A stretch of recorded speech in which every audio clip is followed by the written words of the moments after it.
واحلل عقدة من لساني يفقهوا قولي ربنا زدنا علما اللهم فقهنا في الدين اللهم إني أسألك علما نافعا وعملا متقبلا ورزقا حلالا طيبا اللهم صل على محمد وعلى آل محمد كما صليت على إبراهيم وعلى آل إبراهيم إنك حميد مجيد اللهم بارك على محمد وعلى آل محمد كما باركت على إبراهيم وعلى آل إبراهيم إنك حميد مجيد۔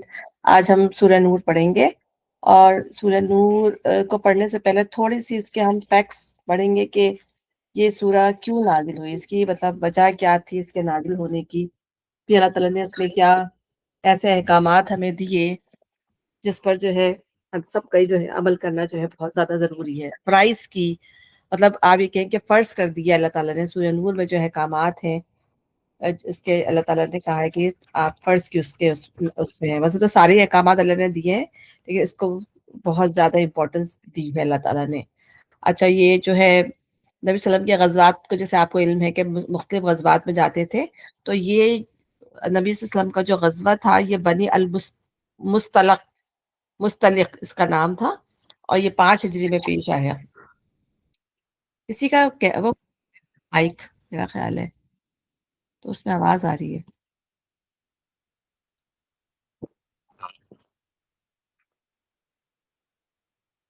اس کا کھلا ہوا ہے، آواز ڈسٹرب ہو رہی ہے، میری ہو رہی ہے، کیا ہو رہا ہے؟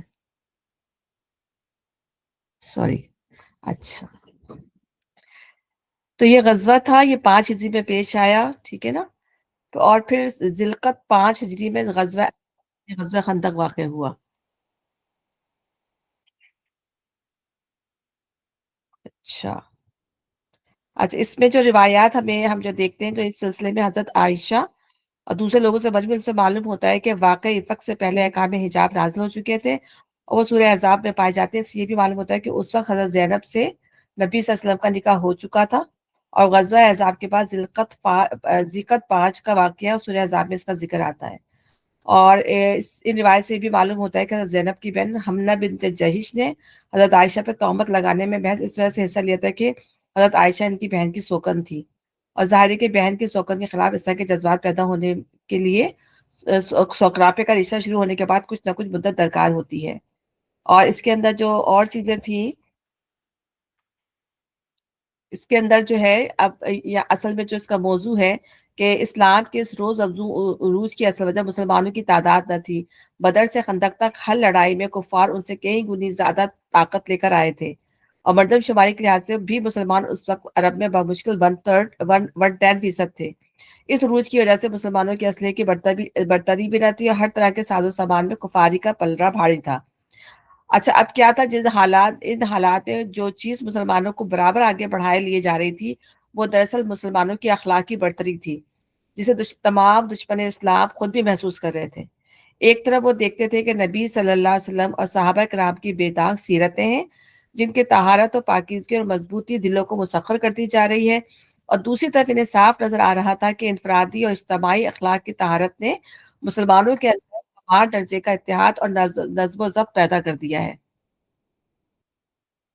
اچھا، اب کیا ہوتا ہے کہ جب یہ جو خراب لوگ ہوتے ہیں جن کے نیچر ہی خراب ہوتی ہے، ان کی یہ خاصیت ہوتی ہے کہ جب وہ دوسرے کی خوبیاں اور اپنی کمزوریاں صریح طور پر دیکھ لیتے ہیں اور یہ بھی جان لیتے ہیں کہ ان کی خوبیاں اسے بڑھا رہی ہیں اور ان کی اپنی کمزوریاں انہیں گرا رہی ہیں، تو انہیں یہ فکر لاحق نہیں ہوتی کہ اپنی کمزوریاں دور کریں اور اس سے خوبیاں اخذ کریں، بلکہ وہ اس فکر میں لگ جاتے ہیں کہ جس طرح بھی ہو سکے اس کے اندر بھی اپنی جیسی برائیاں پیدا کر دیں، اور یہ نہ ہو سکے تو کم از کم اس کے اوپر خوب گندگی اچھالیں تاکہ دنیا کو اس کی خوبیاں بے داغ نظر نہ آئے۔